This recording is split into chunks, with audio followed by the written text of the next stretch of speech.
Nirmala Sitharaman. Thank you very much, sir.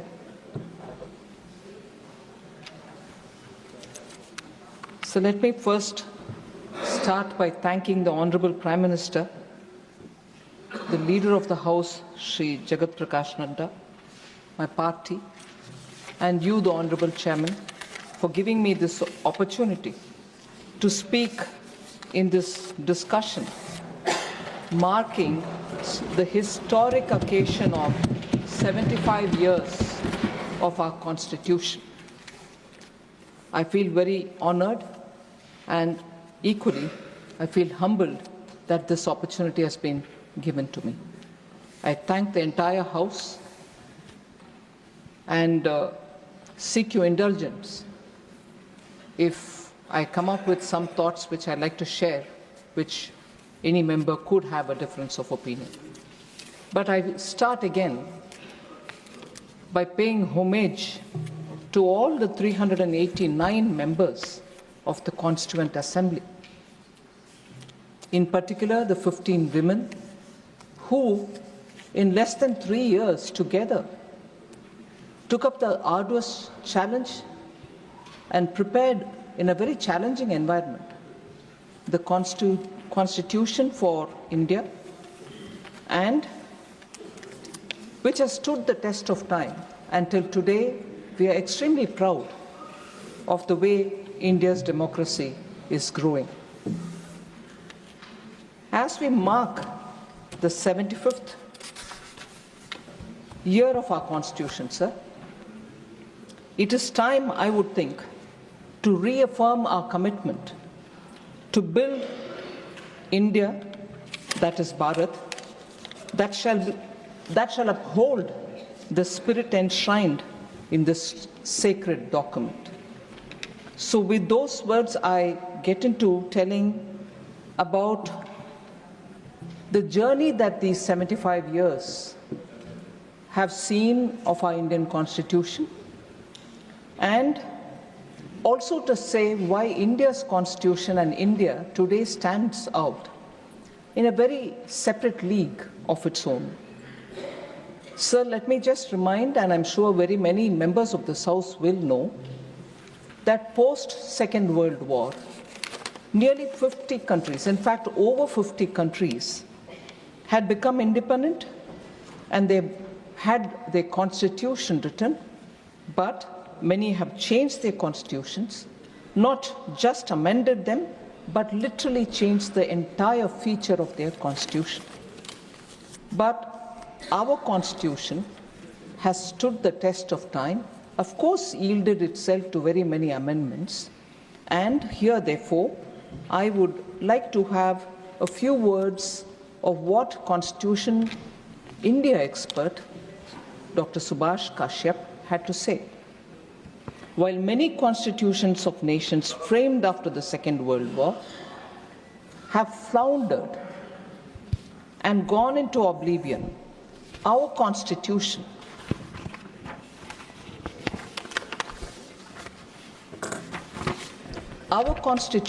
successfully faced many crises and survived. This itself is evidence of its resilience, dynamism, and growth potential. Now, India's experience has shown that our Constitution remains robust, yielding to several amendments, as I said, which were the need of the hour. And Dr. B.R. Ambedkar, the chairman of the drafting committee, had said, and I quote, "I feel, however good a constitution may be, however good a constitution may be, it is sure to turn out bad because those who are called to work it happen to be a bad lot. However bad a constitution may be, it may turn out to be good if those who are called to work it happen to be a good lot." Unquote. These are words of Dr. B.R. Ambedkar, sir. And in this background, therefore, with those words right afresh in our mind, I'd like to discuss about how in the last 7 decades, the living document that our Constitution is has faced very many amendments. And while looking at those amendments, I like to have a touchstone of 4 different elements. One, has the social intent behind any amendment been genuine?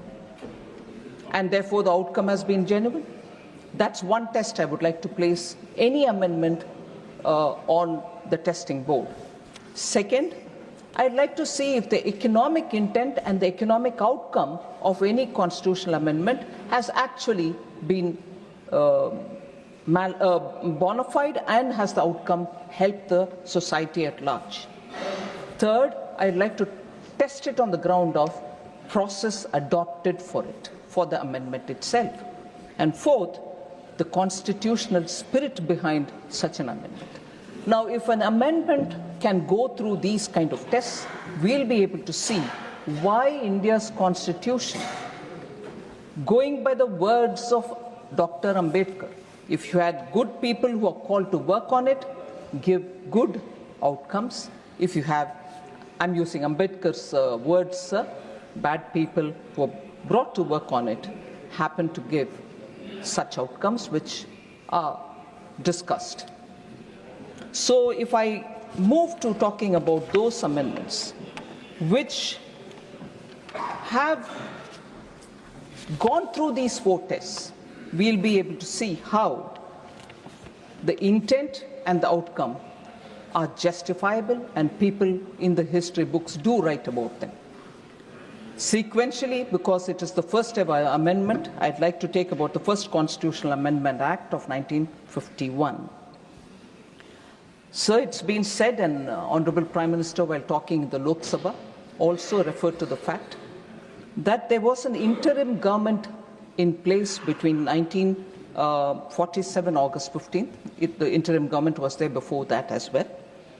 And it lasted till 17th April 1952, post which an elected government took over the charge. But during 1951, when the amendment for the first Constitutional Amendment Act was passed, it was an interim government and not elected government of India post 1947. Now, this was enacted, therefore, within a year of the commencement of the Constitution. It's worth remembering. In fact, on the issues related to the amendment, or which triggered the amendment itself, which is the freedom of speech and expression, the amendment added 3 more heads to Article 19(2), saying public order could be a cause to restrict freedom of speech, friendly relations with foreign states could be a cause to restrict freedom of speech, or incitement to an offense could also be a cause. These were the amendments brought in the first Constitutional Amendment. Sir, the Supreme Court of India, even in 1950, 1 year before this amendment, had passed 2 landmark judgments that paved the way for freedom of press under Article 19(1)(a). The Supreme Court had ruled in favor of the communist magazine Crossroads, and the RSS's organizational magazine Organizer. The Supreme Court had ruled in favor of them in 1950. Many high courts also upheld the freedom of expression of our citizens and ruled in their favor. But in response, the interim government thought that there was a need for a first constitutional amendment, and that was brought in by the INC, and it was essentially to curb the freedom. So India, a democratic country, which prides itself even today about freedom of expression, saw the first interim government coming up with a constitutional amendment which was to curb the freedom of speech of Indians. And that is within 1 year of adoption of the Constitution. So, let me say, sir, that is because the first Prime Minister of this country deplored press scrutiny of his government, even as he publicly praised freedom of the press. There was no doubt about it. And He had scrutinized the amending bill himself before approving its introduction in the Parliament. In the Parliament, sir, it didn't go through smoothly at all. The voices which spoke about it, and I will also refer some of the observations made by eminent members, vehemently who opposed it. Sri Shyama Prasad Mukherjee said, you can pass a law, I'm quoting, sir, you can pass a law and say that the entire task of framing, interpreting, and working the Constitution will be left in the hands of Pandit Jawaharlal Nehru, assisted by such people whom he may desire to consult. I would think it was a snide remark, saying, oh, you do it all yourself with the people who you choose to have and not with the approval of the Parliament. That was the extent to which Pandit Shyama Prasad Mukherjee was upset about this amendment. Sir, he also said, you're treating this Constitution as a scrap of paper. You have declared preamble of your Constitution that you have done something unheard of in history, that within so short a period of attainment of freedom, you have trusted the people of this country to draft a Constitution. You have given a charter of rights to them. Now, Dr. Shyama Prasad Mukherjee says, now you come forward and stab them in the back. You're not working for the benefit of the present generation, but for party ends. But for party ends, unquote. Sir Sri Kameshwar Singh, a member of the Constituent Assembly, also had a lot of comments to pass, and he said, I quote, this Parliament, again, is a provisional one, and it cannot be said to be reflecting the will of the people in the way the Constitution wants Parliament to reflect it. For a government or a Parliament of this kind, it is highly improper to make such fundamental changes in the Constitution without making any reference to public opinion, and that too at the fag end of the strenuous parliamentary session and almost on the eve of a general election, unquote. So scathing remarks were made, and despite these remarks, Prime Minister Nehru went ahead with the amendment. Kameshwar Singh again goes about to say, do they not show, I quote, do they not show utter disregard for the Constitution when they attempt to amend it simply because some of the laws have been criticized and found invalid by the judiciary? Today we hear comments from the Indian National Congress about how the current government is questioning the judiciary. This comment coming from a member of the Constituent Assembly itself says, prior to the First Amendment to the Constitution, which curtailed freedom of expression.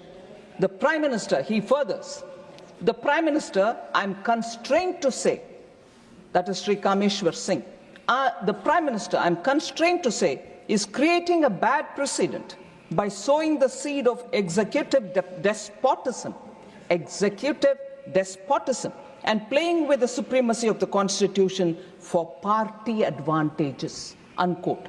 So there was no doubt this amendment was more raised for the sake of the party or the Prime Minister and the government's image, rather than assuring what the Constituent Assembly had suggested as the Constitution which was going to be adopted. An amendment bill was passed, the Press Objectionable Matter Act, on 23rd October 1951. We know, therefore, the amendment, the intent, the four tests that I was talking about: social impact and intent, economic impact and intent, the constitutional spirit, and the process adopted for the amendment, all of which are questionable, but nevertheless that amendment was undertaken, and we heard how that amendment till today affects the freedom of speech of this country. Now, it is not as if this 1951 amendment happened all in a sudden. Prior to the amendment and post the amendment, we've had recorded action taken by those government that day, that particular government, in curtailing the freedom of speech. So the act was just waiting to happen, because even before it they started it, and even after that they were continuing. What are the examples, sir? Majroor Sultanpuri and Balraj Sahani were both jailed in 1949 itself. For what mistakes, sir?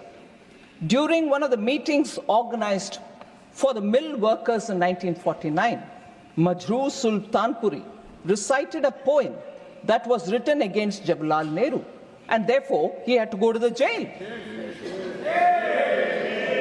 Sir, he refused to render an apology for the same and was jailed therefore in 1949 along with Balraj Sahni, eminent actor of those days. So that is the level of tolerance, and today we hold our constitution in our hand, go about it and say freedom of speech. There is sense of fear in the country. Majroor Sultanpuri didn't feel it, Balraj Sahni didn't feel it, but the history repeats when it comes to the Congress party. Sir, Congress's record of curtailing freedom of speech didn't confine it with these two people. Nehru, a political biography which was written by Michael Edwards, in 1975 was banned. They banned also a film called Kissa Kursi Ka in 1975, which was directed by Amritlal Nahata, just because it questioned Prime Minister Indira Gandhi and her son, and also the Information Broadcasting Minister then. They banned also John Dalby's book, Himalayan Blunder, because it spoke about some huge crushing military disaster which happened in 1962, the China War. The details shouldn't come out, and therefore they banned that book as well. So this, and a bit later, 1988, Salman Rushdie's book, Satanic Verses, was also banned. So the spree of curtailing the freedom of expression, the spree of containing freedom of press has happened before 49, and during 49 and 50, 51 the act comes, and subsequently also it continues. So it's nothing new. So the amendment, again, a second issue that I'd like to draw your attention to.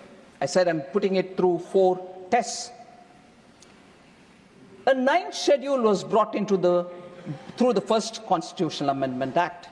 The 9th schedule, sir, is an interesting innovation brought for bypassing judicial review. Why was it brought in? I'm questioning the intent, sir, the constitutional spirit which is not being respected, and the process which is adopted are part of the test I want every amendment to be put to, so that you know whether it is done with the national interest, or is it done with some economic public good, or if it is brought in because there is a social large good which is required to be obtained. No, the 9th schedule was brought in only because they wanted to bypass judicial scrutiny. Any act incorporated in the 9th schedule became fully protected against any challenge in any court of law under any fundamental right. So even the act declared invalid, even worse, today about everything retrospective we talk, saying no, nothing can happen in retrospective, it has to be futuristic. So prospective is what? Whether it is taxation, whether it is benefits, whether it is any clarificatory note. But here we go, the act declared invalid by a court becomes valid retrospectively after being incorporated into the 9th schedule. That's the extent to which they went, so that they can bypass judicial scrutiny. And Congress speaks about protecting rights and also on judicial independence, sir. It is shocking. Yes, we'll come. I'll come. Please, sir. Jaramji, take your question. The third point, sir. Please. अच्छी debate चल रही है, सुनिए, आपका जब समय आएगा बोलिएगा, please. SC, ST, OBC, come on. People who sat over Kelkar. Sir, the next instance which I would like to put through is amendment being enacted to, again, the judiciary was held in contempt. They had to be committed judiciary, or else they were not respected at all. Another example, sir. Constitutional amendment was brought in to nullify a judgment that arose in the case of Mrs. Indira Gandhi versus Raj Narayan, wherein the order of the Allahabad High Court setting aside the election of Indira Gandhi was challenged. So, during the pendency of this case in the Supreme Court, the Congress party enacted the 39th Constitutional Amendment Act in 1975. Again, earlier there is a Supreme Court and many other high courts have given clearance, but even then we'll curb freedom of speech, 1951, the First Amendment. Here, a case is pending. Mrs. Indira Gandhi's case is being heard in the court, Allahabad High Court. But no, we are in a hurry. What if the court comes against me? So I come up with an amendment, 39th Constitutional Amendment Act, 1975. Again, valid retrospectively, which added Article 392A to the Constitution. What did it say? It said elections to the President, Vice President, Prime Minister and Lok Sabha Speaker cannot be challenged in any court in the country, and it can be done only before a parliamentary committee. Imagine the extent to which, for a person to save her chair, इसीलिए किस्सा कुर्सी का was banned. कुर्सी बचाने के लिए court का verdict आने से पहले ही हम जाकर के अमेंडमेंट करेंगे पार्लियामेंट में. यही है इनके इतने दूर तक जाने वाले विषय, कानून को दुरुपयोग करना, कॉन्स्टिट्यूशनल अमेंडमेंट करवाना देश के हित में नहीं है, प्रोसेस सही नहीं होता, इससे आर्थिक सुधार कुछ होने वाले नहीं है या सामाजिक सुधार भी कुछ होने वाले नहीं है. व्यक्तिगत और परिवारवाद के लिए ही अमेंडमेंट हुआ है. सर, मैं दूसरी और एक उदाहरण देना चाहती हूं. एक और उदाहरण देना चाहती हूं जिससे सामाजिक सुधार के लिए अगर कोर्ट से एक ऑर्डर आता है, उसको भी, क्योंकि हमारे राजनीति के लिए वो उचित नहीं है, इसीलिए सामाजिक न्याय दिलाने वाले कोर्ट के आदेश के खिलाफ आकर के अमेंडमेंट कानून को करते हो हाउस में. इससे बढ़िया उदाहरण नहीं मिलेगा सर शाहबानू बेगम केस में, जहां सुप्रीम कोर्ट ने उस महिला को न्याय दिलाने के लिए, एलिमनी देने के लिए, डाइवर्स के बाद जो पैसा मिलना चाहिए वो दिलाने के लिए कोर्ट से जो आदेश आए, the Congress party passed the Muslim women protection of rights on diverse Act 1986, which denied, it's very important, it denied Muslim women their right to alimony. सामाजिक न्याय, महिला के लिए न्याय मिलना नहीं चाहिए, चाहे वो कोर्ट में से आता है या कुछ और जगह से आता है, हम कानून से उनको नकार देंगे. महिला सम्मान नारी शक्ति बंधन अधिनियम ले आने वाले हमारे पार्टी इधर है. इस सदन में पहला कानून जो पास हुआ वो reservation for women sir, whereas the small benefit a widowed woman would have, a divorced Muslim woman would have got, was also defeated by this act. The constitutional amendment which the Congress party brought in 1986. So my test again, sir, neither samajik nyay, nor arthik nyay, nor the process, nor the constitutional spirit, nothing of this was respected. And each time the Congress brazenly, only to help the family, the dynasty, kept amending the constitution, and this is how far they went, even if it affects any particular women who desperately needed the benefit. Sir, I'll come again to one more, the emergency, where that one important touchstone, the process, was completely violated. On 18th December 1976, the then President gave his assent to the Constitution 42nd Amendment Act. During the emergency, when the term of the Lok Sabha was extended without proper justification. They invoked the law to say Parliament has to be in session for 5 years, but we needed to have one extra year, so the act was extended. The Lok Sabha term was extended. And in that extended term, when the entire opposition was put to jail, there was nobody there. And entire opposition was in the jail. Then comes constitutional amendment, sir. The process, the touchstone that we need to have, is the process valid? That was a total invalidated process, and therefore I would think this is a blatant abuse which the country majorly agreed on. Sir, only 5 members opposed the bill in the Lok Sabha.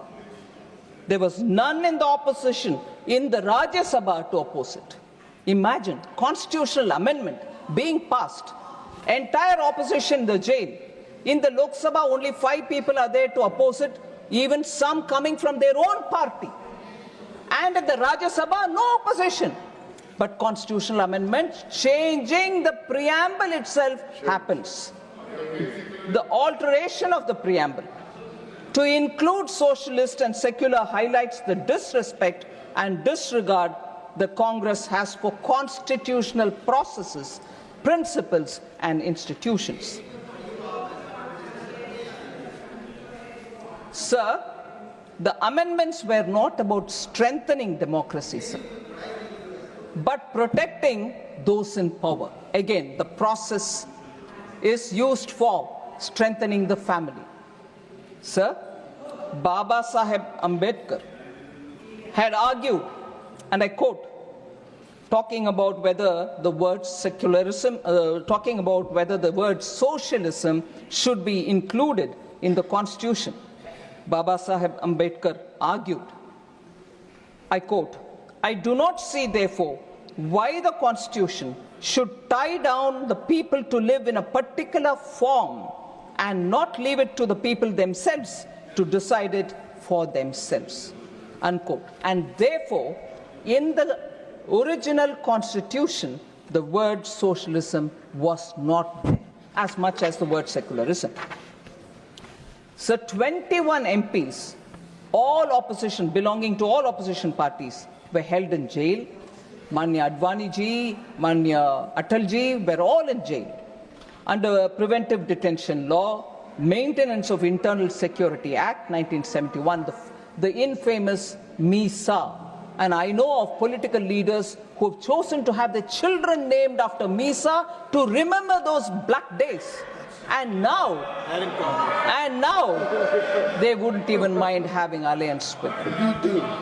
Sir, all these together turned the Constitution into a qualitatively different text from what it was originally as adopted in November 26. So I'd just like to come here for one observation. Opposition member, respected Jairam Rameshji, refers to the work of Granville Austin with a left-handed compliment saying, we read it, but does anyone in the ruling party read it? Sir, and he says, masterly book. Yes, masterly book. He tells the full story of the amendment carried out till 1980. So I'm starting from 51, and I'm also going on that journey, talking about amendments, their purpose, their intent, their process. Now, since Jairam Ramesh has mentioned it, and there is some Granville Austin's line that I like to quote back to him. Sir, emergency, 42nd Amendment Act, the landmark Keshwananda Bharati case of 1973, the basic structure, doctrine, whole lot of things. In the words of that masterly Granville Austin, I quote, sir, the important constitutional development of the emergency, other than its very imposition, was the enactment of the 42nd Amendment. Austin says this. And he further says, Coming in November 1976, the amendment demonstrates the progression of the Prime Minister, referring to Mrs. Indira Gandhi. I really quote again. Coming in November 76, the amendment demonstrates the progression of the Prime Minister and her government from having near absolute power without a coherent program, other than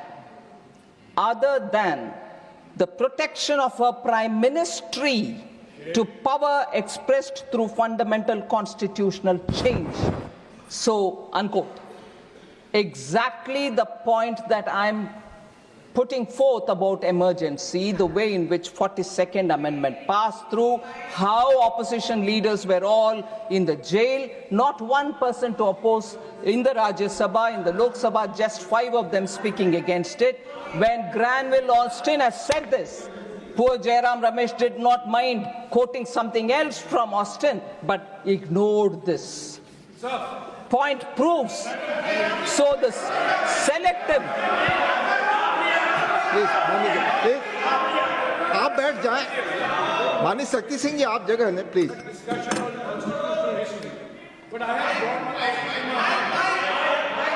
माननीय Jairam Ramesh ji. I have Granville Austin in my hands right now, and the same Granville Austin writes that the 44th Amendment was passed by the Lok Sabha and the Rajya Sabha to override the 42nd Amendment, large parts of the 42nd Amendment. And who voted on the 7th of December 1978 to repeal parts of the 42nd Amendment? It was Indira Gandhi herself. So Indira Gandhi in 1978 voted to repeal the parts of the 42nd Amendment which she realized had resulted in her electoral loss. So it's not, don't read selectively. Thank you, Jairam Ramesh. Please, now Honorable Minister. Thank you, sir. Please. Thank you, sir. You have responded. You have responded, please. 1970. Please. Honorable Jairam Ramesh, please be brief. माननीय Jairam Ramesh ji please be brief. Sir, मैं आदरणीय रमेश जी का ज्ञानवर्धन करना चाहता हूं कि 1978 में Morarji Desai was the prime minister. Janata party की सरकार थी और जनता पार्टी की सरकार ने 42nd अमेंडमेंट को 44th अमेंडमेंट से हटाने का काम किया और आपको जनता ने हरा दिया था। Shrimati Indira Gandhi was no more the prime minister, and when she was the prime minister, तब उन्होंने हर तरीके से प्रजातंत्र को रोकने का, गला घोटने का काम श्रीमती गांधी ने किया था। माननीय जयराम जी प्लीज। मुझे सुना नहीं, मुझे ठीक तरीके से उन्होंने सुना नहीं। मैंने कहा था 44th अमेंडमेंट आया 1978 में, मोरारजी भाई प्रधानमंत्री थे और 6 दिसंबर 1978 में लोकसभा में इंदिरा गांधी जी ने वोट किया 44th अमेंडमेंट के लिए। यही तो मैंने कहा था। Honourable minister please. माननीय मंत्री जी, सिर्फ माननीय मंत्री जी की बात रिकॉर्ड पे जाएगी please. Thank you very much, sir, and I fully accept Jairam Ramesh's observation. Obviously, Leader of the House was right in saying Morarji Desai was the Prime Minister, and during the voting, Srimati Indira Gandhi had said that, and she supported the changes in the changes to the 42nd Amendment. Very well.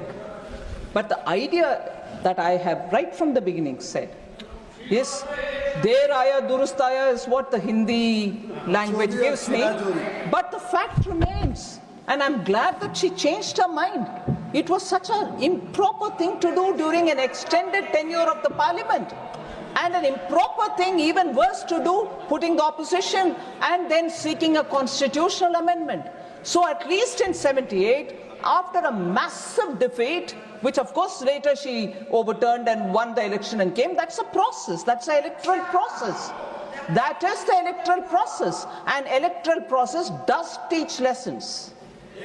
does teach lessons, and Srimati Indira Gandhi learned that lesson. I want to say this to the Congress party today.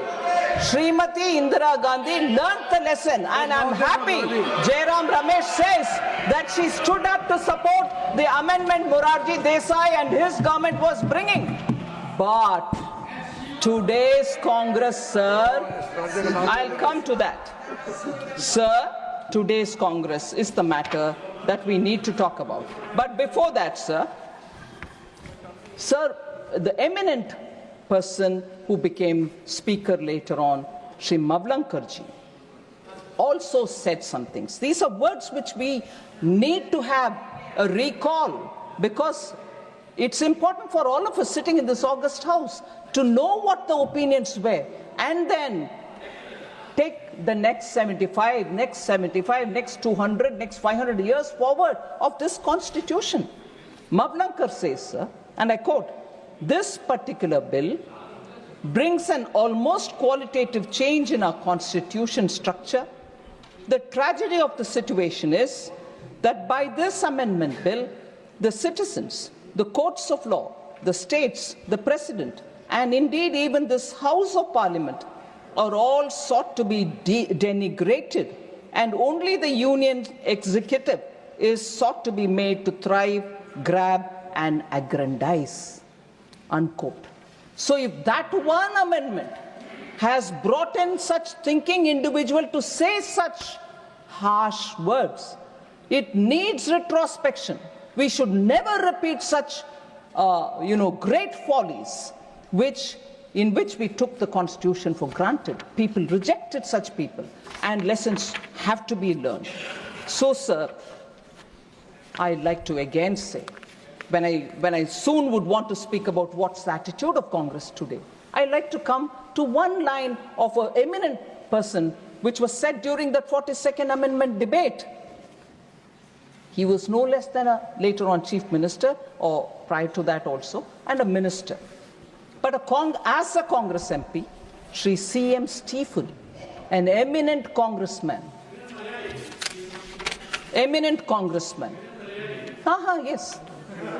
Yes, it might be useful to remember that also. I'll read the quote.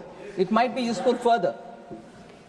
Sir C.M. Stephen, as a Congress MP at that time, says, during the debate of 42nd Amendment, which had so many implications. So it brings me the shivers to read this line, but I'm reading it because we should know how we speak. Quote, sir, I quote, "Now, the power of this Parliament, through the 42nd Amendment that is declared to be out of bounds for any court." Shame. He says this. Now, the power of this Parliament is declared to be out of bounds for any court. It is left to the courts whether they should defy it. He continues, "I do not know whether they will have the temerity to do that. But if they do, that will be a bad day for the judiciary. The committee of the House is sitting with regard to the inquiry into the conduct of judges. We have got our methods, our machinery." Unquote. Sir, imagine if today one of our MPs would say, anywhere, would say this and say the temerity of the judges, the courts, but no, what we hear from Congress today, oh, you are undermining institutions, you have no respect to the Constitution, you that, you this. Look at this one statement, sir. And during emergency, passing the 42nd Amendment, the attitude of Gamand, the Gamandiya Gadbadhan, even today, but then they spoke that, passing the 42nd Amendment.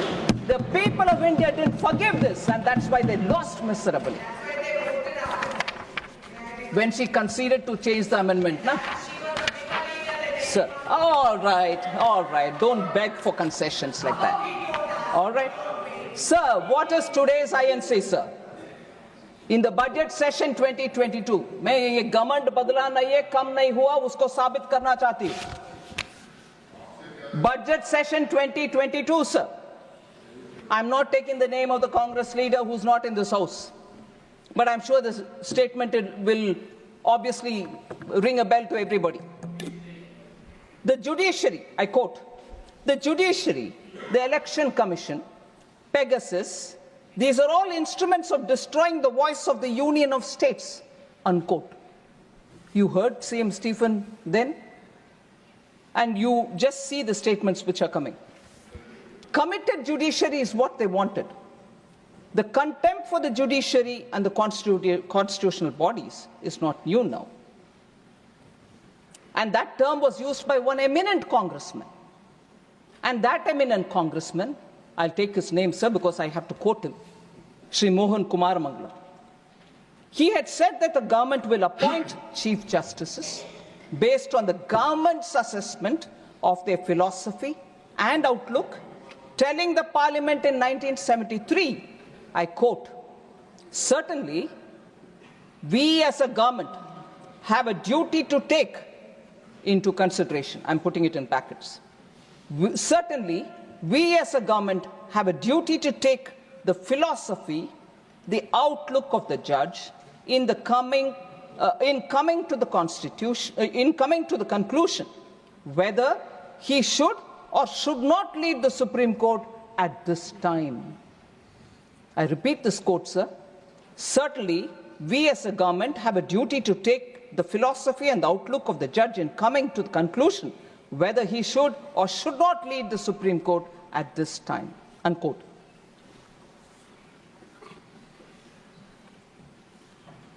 After the judgment on Keshwanand Bharati case, sir, you're an eminent senior who became a senior advocate at a very young age, and I stand before you talking small things about judiciary. Pardon me if I have any, oversight which has not worked well. A day after the historic judgment in April 25, 1973, in the Keshwanand Bharati case, in which the majority declared that the Parliament cannot alter or abridge the basic structure of the Constitution, Srimati Indira Gandhi was furious with the judgment because it constricted the party's plan to bring in major amendments. So the three judges, this is what I want to highlight, committed judiciary. If they are not there, we'll do what we want. So the three judges were accorded swift punishment via suppression on April 26, and Justice A.N. Ray, who did not subscribe to the majority decision, was elevated. After Ray retired in 77, again, Srimati Indira Gandhi government gave supersession, superseded the senior most candidate, Justice Hansraj Khanna, to appoint Justice Mirza Hamidullah Beg as the Chief Justice. So it is really sad that the test that I'm putting each one of these amendments, whether they was in line with the constitutional spirit, whether it was the process was followed, whether the large economic good was considered or social good was considered as an objective, none of them meet that. The OBC Commission is something which I want to in contrast mention. How our intent, Prime Minister Modi was clear. The OBC Commission will have to be set up, and constitutional amendments have to empower communities and not put them at a disadvantage. But therefore, the 102nd Constitutional Amendment Act was brought in 2018 and inserted Article 338B. But what's the contrast, sir, with the Congress? In 1950, Kaka Kalekar Commission was formed, but Congress prevented its report from being published. Dr. Ambedkar was of the view that Pandit Nehru was not concerned about the welfare, was not concerned enough about the welfare of the SCs. I quote Baba Saheb Ambedkar, "From the very first election, we have been fighting against the Congress because it is unnecessarily interfering with our rights. Just see the leader of the Congress party, Pandit Nehru.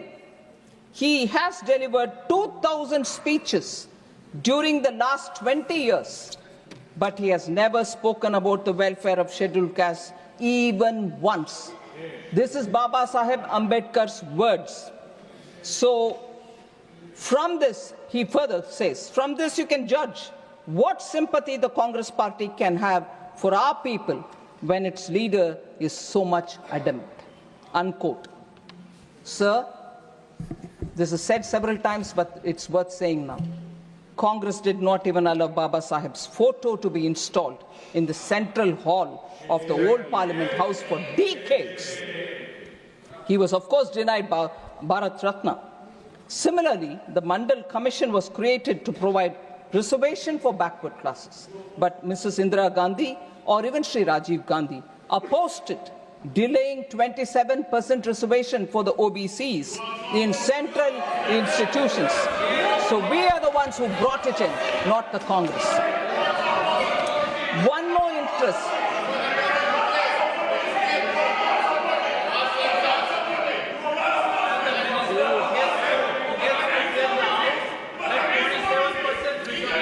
One more instance of how the GST, which was again a constitutional amendment which has to be brought in.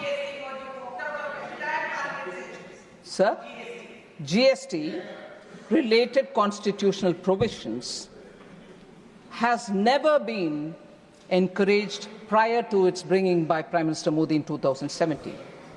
Sir, this started very quickly to trace the timeline, sir. Shri Atal Bihari Vajpayee was the first to suggest during the NDA rule in 2000 to get going with the GST. However, the sincere efforts that he made could not realize or could not see the light of the day. And the 10 years after his tenure, led by the UPA, did not much do to get it on board. Sir, within 2 years after the introduction in the Parliament of the GST-related 101st Constitutional Amendment Act was passed and ratified by more than 50 states with effect from 8th September 2016. Just the data will tell you, sir, where the Congress party was. Despite being a coalition comprising of 26 parties, the UPA could not manage to get this GST. Even Congress-ruled states were opposed for the GST to be brought in. 2012. I'll say that as well. I'll say that as well. That will also be said. 3 BJP-ruled states. 3 BJP-ruled states also opposed. I don't hide facts. 3 BJP-ruled states also opposed, including Gujarat. I'm saying that. Sir,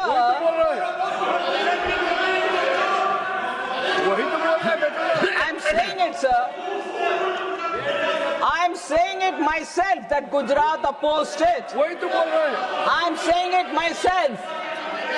अरे नंबूत्री बात government को save नहीं कर पाया कांग्रेस से, आप क्या खड़े हो रहे हो?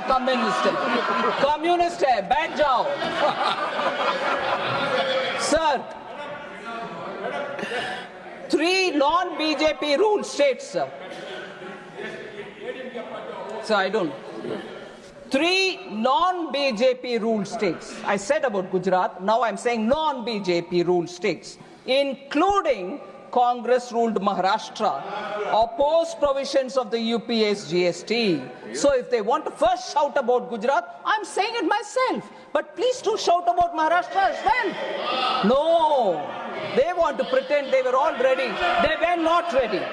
Sir, Congress-led ruling UDF government, all right, in Kerala voiced severe concerns. Okay, sir, left front opposes, UDF opposes, Congress is part of the UDF, but no, they will never say that. One Gujarat is what they want to say. And I'll tell you why Gujarat had to oppose also. So, they could not bring the GST amendment. When we bring it, this is how they would like to shout about it. But I'm sorry, I'm not lying, sir. I'm sorry.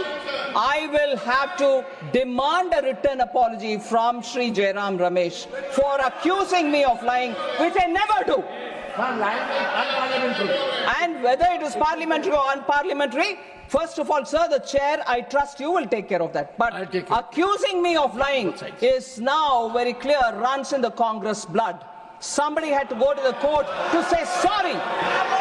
When I was the defense minister, not only did they call Prime Minister Modi as a chore, but they kept calling me that I'm lying. And who had to go and apologize in the court? And now I wouldn't mind seeing another member going and apologizing in the court, although the word said in the parliament is never taken to the court.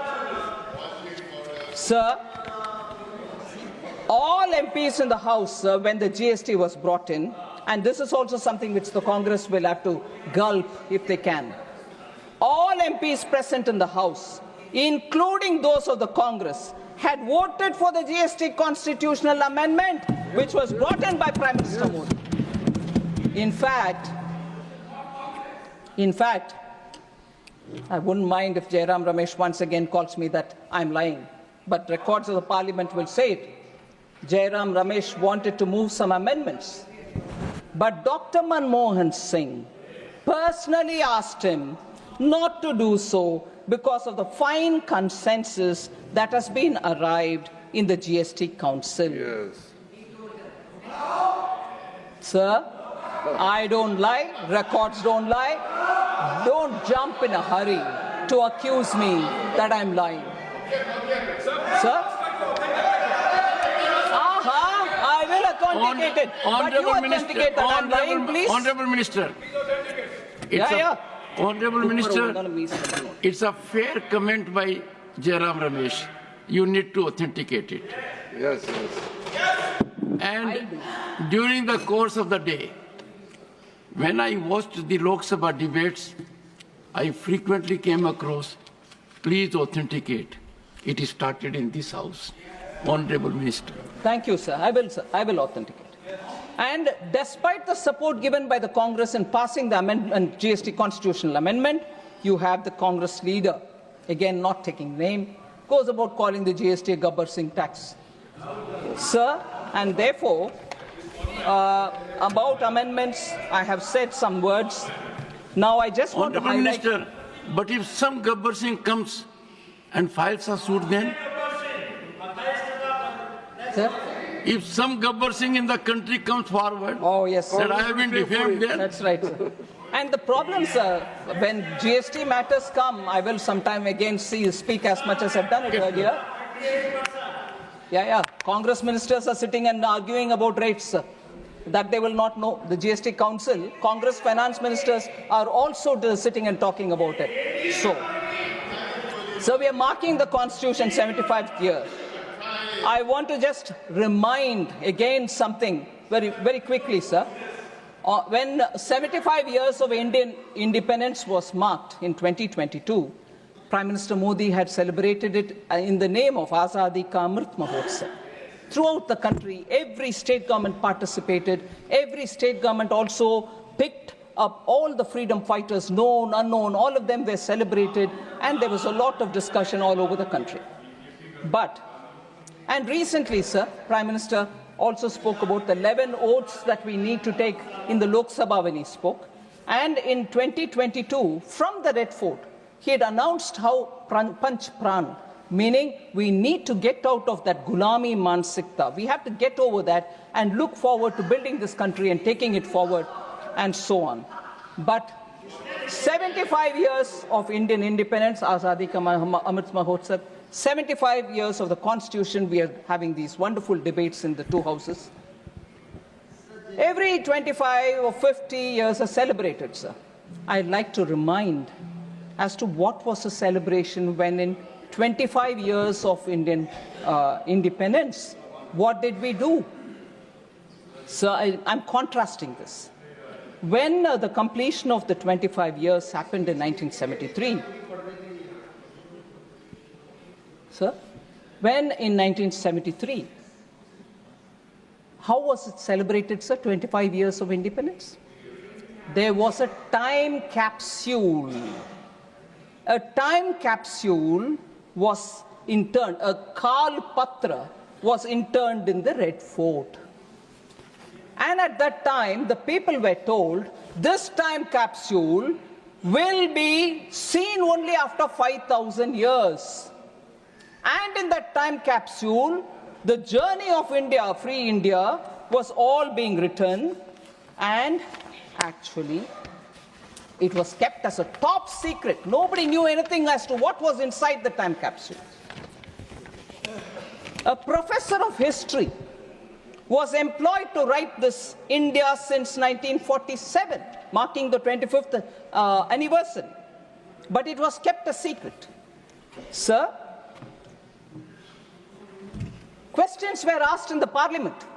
What exactly is in the time capsule marking 25 years of India's independence? What actually went into that interned? It was a steel and copper made vacuum-filled case into which the document was interned, and then it was put into the Red Fort. That one, sir, was kept a secret. When asked in the parliament, the then education minister apparently said,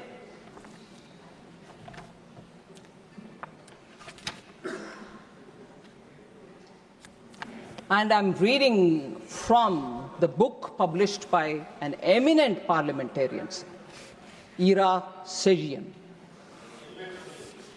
He puts in his book as to what was the reply given by the education minister then. And I quote, before that, the education minister expressed his inability to disclose the said document. What's the document which is in it? No, I can't disclose. And what did he say?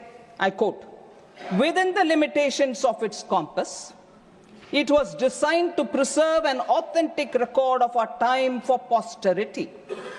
Having regard to this concept, the question of contemporaneous publications or laying the text of the document on the table of the House does not arise, unquote.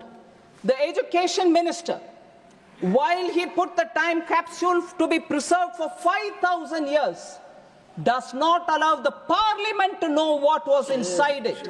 That is 1973, 2 years before the emergency was brought. This kind of an operation in stealth happened, marking 25 years of India's independence, and the parliament should not be informed. That was the line the education minister gives. Even worse, sir, I just want to highlight what was said about Sri Atal Bihari Vajpayee in that capsule content. I'd like to say, and I quote from the book, sir, the BJP of Atal Bihari Vajpayee is described as, says the author, and I quote, Jan Sangh People's Party is a militant orthodox Hindu party opposing the concept of secular state, unquote. This is what is being said about Atal Bihari Vajpayee in the capsule, about which they don't say in the House. They didn't say it in the House. Even worse, sir, if that is the record for first 25 years of independent India, which has to be preserved for 5,000 years, look at what has been said. C. Rajagopalachari, there was no reference.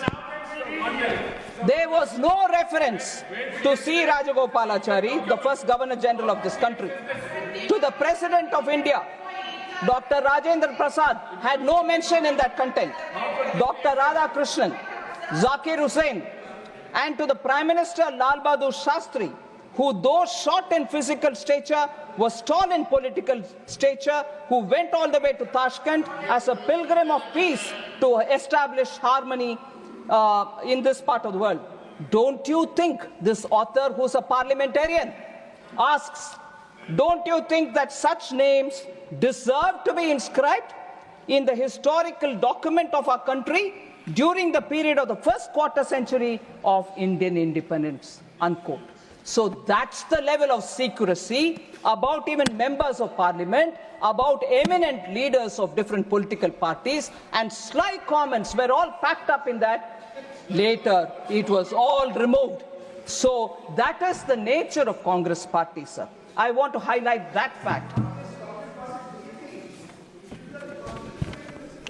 Sir, the names missed out is something which shocks the country, but that was the level to which the party went in the arrogance with which they were trying to rule. So the Constitution and the misuse is what I'm talking about here. Sir, one more thing, again, on the economic impact of such amendments which they bring in. It's a test for every one of us, whether it is one amendment today or another amendment tomorrow. Does it have an economic intent for the larger economic good, social intent, process, constitutional spirit? Let's see. Let's test each one of our acts, the amendments that we bring in, and then decide whether what we are doing is right. Sir, the Soviet model, which the Congress party copied under Prime Minister Nehru, continued with Indira Gandhi, was a model which did not do any good to this country, sir.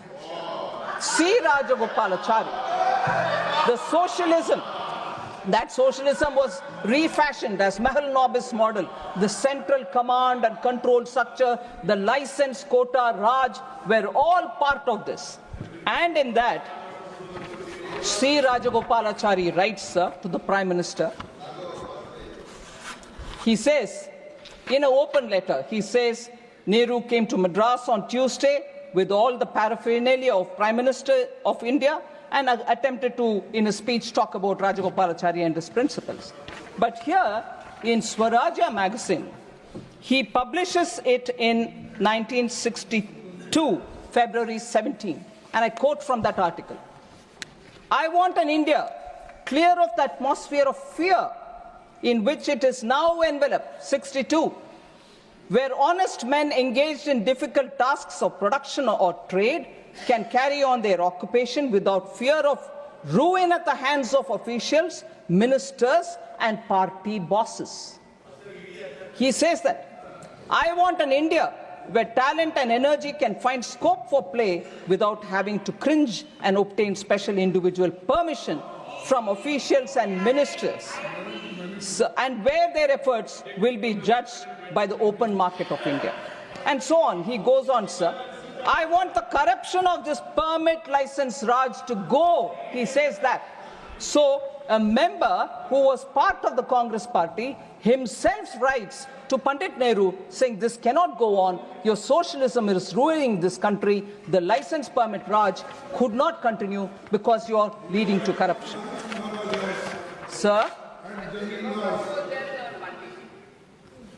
periodically Congress questions, hey, BJP, RSS, Jansan, what was your role during the freedom movement?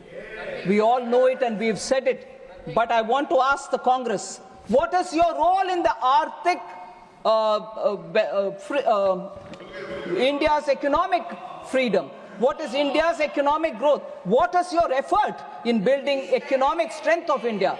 No wonder when we in 21 in our budget, if that is not true, sir, why in 1980 onwards the Congress party itself wants to dump license quota Raj, 91 they want to reform, and then take the claim for it saying we are the ones we reformed. You didn't have to reform if it was so good. It was damaging the Indian economy, and socialism was therefore brought into the Constitution's preamble through the 42nd Act, Amendment Act, only to prove that they are doing right thing. Although that was not needed at all, because the directive principle of state policy has enough and more. And that is where I want to bring this one particular important observation, sir. The Nehru Development Model, written by Arvind Panagaria. Latest book. This will tell you, sir, from an academic perspective also, how the socialism, the controlled Raj, the license quota Raj of the Congress's 50 years of rule ruined our economy. Though the country did come to terms with its mistake and changed course in 1991, by then it had lost 4 precious decades. Moreover, the history built over these decades continued to haunt its development efforts even after the change of course. For one thing, the base income remained low. Given that the opportunity to grow rapidly had been missed in early decades, therefore, even an acceleration in growth to 7 to 8% range on a sustained basis could not deliver genuine prosperity for another few decades. Moreover, 4 decades of patronage of socialist ideas and policies came to hardwire Indian politicians, bureaucrats, intellectuals, and even business people in ways that made a swift march to a market economy politically challenging.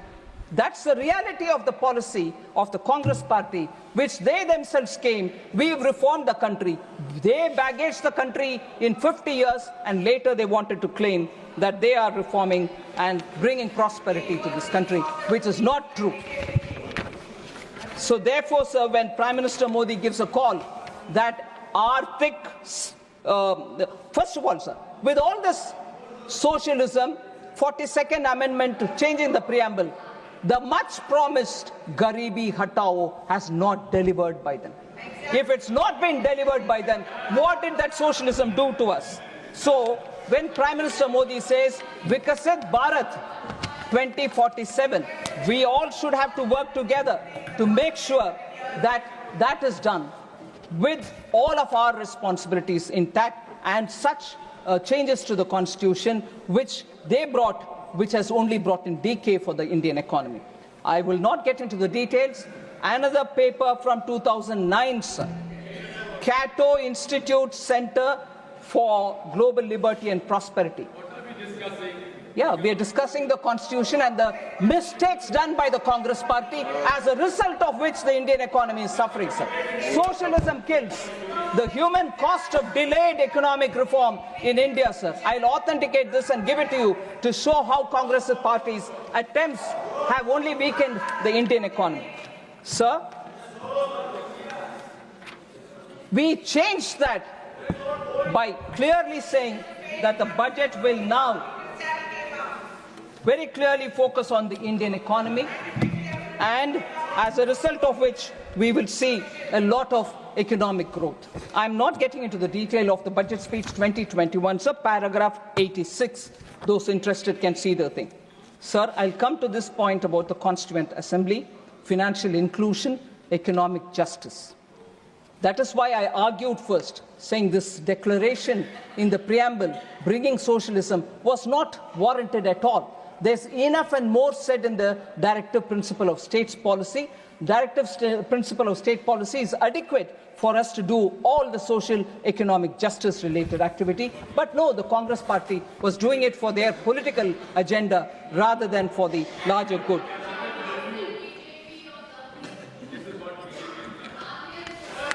Sir, I like to say, sir, Ambedkar, sir, Dr. Ambedkar says on 19th November 1948, our objective in framing the Constitution is really twofold. Ambedkar says, sir, to lay down the form of political democracy, to lay down that our ideal is economic democracy, and also to prescribe that every government, whatever is in power, shall strive to bring about economic democracy. And a very clear, the directive principle, Dr. Ambedkar says this, the directive principles have a great value, for they lay down that our ideal is economic democracy, unquote. And this is exactly what Prime Minister Modi is doing. 54 crore citizens who once had no means are now being given extraordinary connection to banking. The Jan Dhan Yojana, principles guiding our democracy, equity, justice and opportunity. 50 crore mudra loans, 50 crore mudra loan accounts have created the pathway for micro entrepreneurs, street vendors and so on. Sir, Article 38 of the directive principle says, the state shall strive to promote the welfare of the people by securing and protecting social order, by ensuring socio-economic political justice, and by minimizing inequalities in income, status, facilities, and opportunities.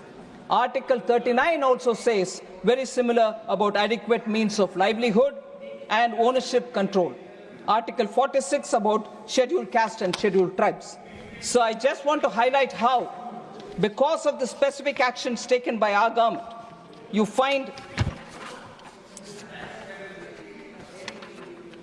1969, I go back, sir, for a minute. Mrs. Indira Gandhi on the bank nationalization said, the political situation in our country demands, quote, that banking facilities should be extended in an increasing measure to backward areas, to agriculture, to small-scale industry, and so on. And perhaps banking operations should be informed by a larger social purpose, unquote. But in spite of introducing socialism into the preamble, they did not achieve any of what Mrs. Indira Gandhi justified for bringing nationalization of the banks. They paid only lip service, sir. By 2011, census data reveals that less than 60% of Indian households had access to banking service. Bank accounts, sir, zero balance accounts, were only 10.3 crores. By contrast, sir, 54 crore Jan Dhan accounts have been opened since 2014. 56% of the accounts belong to women. Similarly, pensions, insurance, and so on, sir. PM Mudra, 50 crore sanctioned accounts, 68% are women. Stand Up India, 1 crore SC/ST women borrowers, 30,000 crore has been distributed, 2.5 lakh people, of whom 76% of women are benefiting. PM Swanidhi, sir, 50,000 rupees loan is given to 67 lakh street vendors, of whom 45% are women, 42% are OBCs, and so on. Sir, we repeatedly in Lok Sabha and here spoke about how former Prime Minister said, if I send 1 rupee down, only 15 paisa reaches. By bringing in technology and using DBT, Prime Minister Modi made sure that accounts will receive, the beneficiaries will receive their money directly into their account. 1 rupee means 1 rupee will reach them, and this has helped save 3.48 lakh crores of taxpayers' money.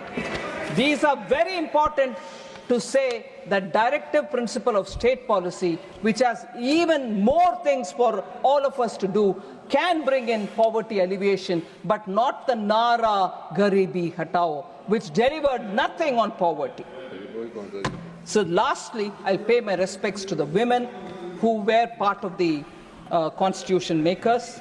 As I said, 15 out of 385 members were women. I would think you will indulge me when I read the names of these 50 women. Ammu Swaminathan, Annie Mascarenhas, Dakshayani Velayudan, Begum Aizaz Razul, Durgabai Deshmukh, Hansa Jivraj Mehta, Kamla Chaudhary, Leela Roy, Malti Chaudhary, Purnima Banerjee, Rajkumari Amrit Kaur, Renuka Ray, Sarojini Naidu, Sucheta Kriplani, and Vijayalakshmi Pandit were the prominent women who were part of the Constituent Assembly. Sir. The contribution of these women in the constitution making is immense. I know after that, Pandit Vijayalakshmi Pandit scaled heights in diplomacy. Rajkumari Amit Kaur became the first woman to be a Union Cabinet Minister. Durgabai Deshmukh was the founding member of the Planning Commission. Annie Mascarenhas and Renuka Ray served as ministers in their respective state governments. Sarojini Naidu and Sucheta Kriplani went on to become first female governor and chief minister respectively. So I also appreciate the immense role played by the All India Women's Congress, who have done extremely good work, Women's Conference, All India Women's Conference. And these women were all celebrated during Azadi Ka Amrit Mahotsav, which we celebrated from 2022. The last observation I'd like to make, sir, it is very interesting that in this House, the first act that we passed is the reservation for women which was the new act passed in the new parliament. I'd like to reiterate that Bharatiya Janata Party, my party, has always been committed for women and women's participation in politics. Even as early as 1994, in Vadodara National Convention, the BJP very clearly passed that seats must be reserved for women in both parliament and state assemblies.